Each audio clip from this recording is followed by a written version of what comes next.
But across the world, cycle facilities just are not being built as they should be.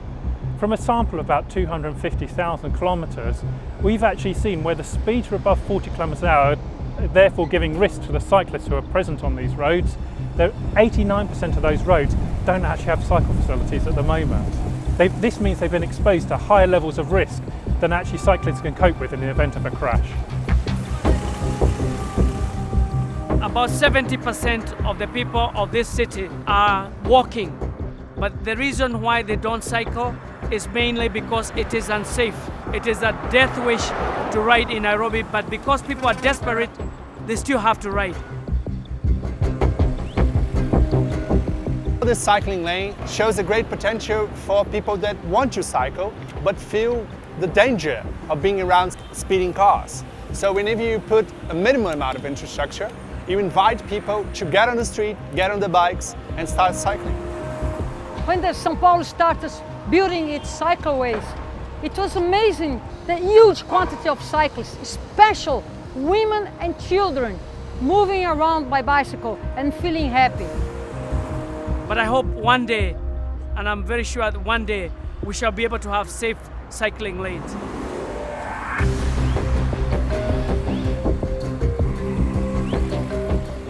This issue is particularly important for our most vulnerable people. It's often children in the poorest communities around the world who are exposed to the highest levels of risk. We need to provide solutions for them to be able to get to their school in a safe manner. This doesn't need to be complicated, it just needs to be planned carefully to actually manage their risk effectively.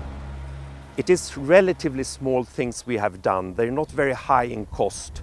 It's just having a new geometry, a new layout of the street that makes a very, very big difference. And that's of course a tempting alternative in many places where you have inherited a street which isn't up to modern standards.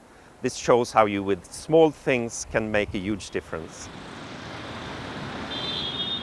Delhi once upon a time had the cycle share of as high as 60%, but currently it is about 9%.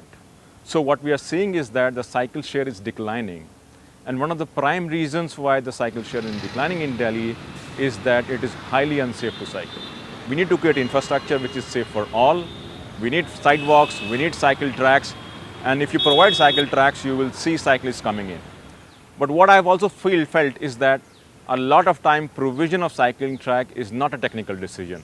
It is a political decision. So if the chief ministers, if the commissioners, if the mayors of the city come and start advocating for it, I don't find any reason why we will not get cycle tracks in new cities. So with the upcoming Habitat 3, the real big focus would be on action. I think we have done the talking. Maybe talking was required, we have done it, but it's time for action. It's time for action in India, it's time for action in Asia, it's time for action in the rest of the world. For the FIA Foundation now, our key objective is to ensure delivery. We need to see practical delivery by governments on the ground.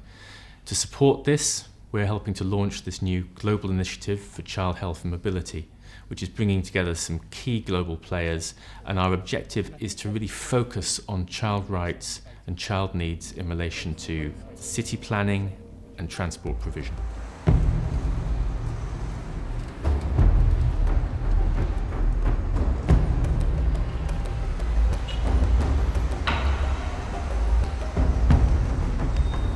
Where we're standing is at the junction of two of London's brand new cycle superhighways, the north-south route going into central London here and the east-west route. These are two major cycle routes. They've been designed to be cyclable by people of all ages and backgrounds. We've got children who are being kept indoors for fear of road fatalities and deaths. We've got an obesity crisis. We have cities grinding to a halt due to road traffic growth. The Habitat Conference is such an important time to be facing up to those challenges, and it also helps to achieve reductions in carbon dioxide, improvements in air quality and a better quality of life for all. All of this relates to Sustainable Development Goals.